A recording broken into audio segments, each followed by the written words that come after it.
Dan kami meragukan apakah nanti majelis hakim menggunakan kewenangannya untuk memberikan keadilan pada pemberian keputusan kepada terdakwa.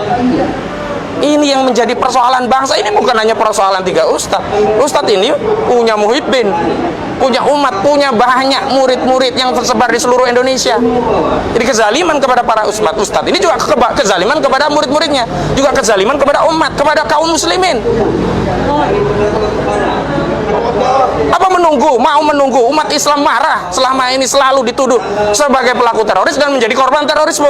Aneh sekali umat Islam ini, dituduh menjadi terorisme dan selalu menjadi korban terorisme. Apa ada narasi satu pihak menjadi tertuduh sekaligus menjadi korban? Inilah war on terrorism. Dan saya sebenarnya sudah mendapatkan informasi, sudah ada rencana pemindahan, dan kita tadinya cukup lega dengan informasi itu, karena walaupun ya tidak ditangguhkan, walaupun tidak bisa ketemu dengan istri, keluarga dan anaknya, paling tidak kalau kembali di rutan yang normal, Ustadz ini bisa ibadah secara leluasa, bisa tetap berkarya. Karena saat ada di rutan yang di Polda Metro Jaya itu, Ustadz ini sempat bisa menulis buku. Nah, ini di Cikeas ini rutan apa ini? Nulis saja nggak ada, bolpen saja nggak ada, kertas saja nggak ada apa. Pak Listio Sigit Prabowo, coba cek lagi rutan itu rutan untuk menghukum orang atau hanya untuk mengamankan dalam proses penegakan hukum? Ini belum ada keputusan yang bersifat final. Jangankan keputusan inkrah, keputusan yang tingkat pertama saja belum ada. Apakah Anda mau menzolimi ulama-ulama kami, Pak Listio Sigit Prabowo? Apakah penzoliman itu tidak menunggu nanti putusan? Sejak proses pun mau menzolimi ulama-ulama kami? Dan wahai umat Islam ini, yang saya sedih dengan umat Islam ini. Umat Islam itu harus bersatu, harus menolong. Al-muslimuna akhul muslim, la yazlimuhu wa la yuslimuhu wa la yahduluhu.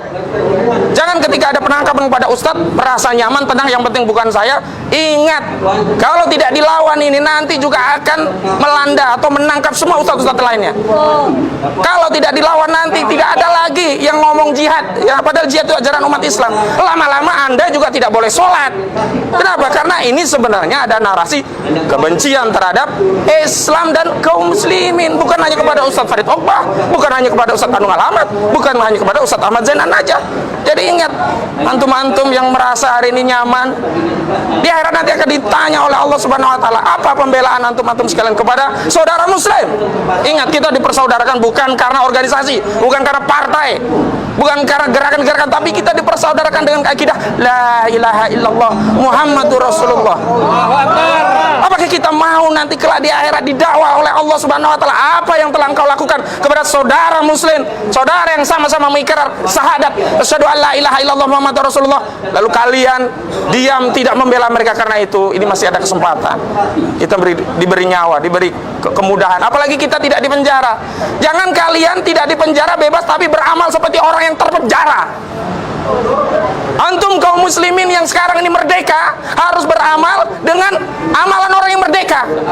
Jangan kalian ini merdeka tapi beramal seperti orang-orang terpenjara. Allahu Akbar. Takbir. Allahu Akbar. Saya ingin menegaskan bahwa kalau urusan ustadz ini tidak kita bela maksimal, nanti ini akan melanda ustadz-ustadz kita yang lain. Apakah kita ridho? Tentu tidak. Karena itu kita harus menyatukan visi bahwa narasi war on terrorism ini sejatinya adalah war on Islam. Ini memerangi bukan hanya ustadz kita, tapi ini memerangi ajaran Islam, kriminalisasi terhadap ajaran Islam, dan secara umum ini adalah kebencian yang nyata kepada Islam dan kaum muslimin. Takbir. Allah.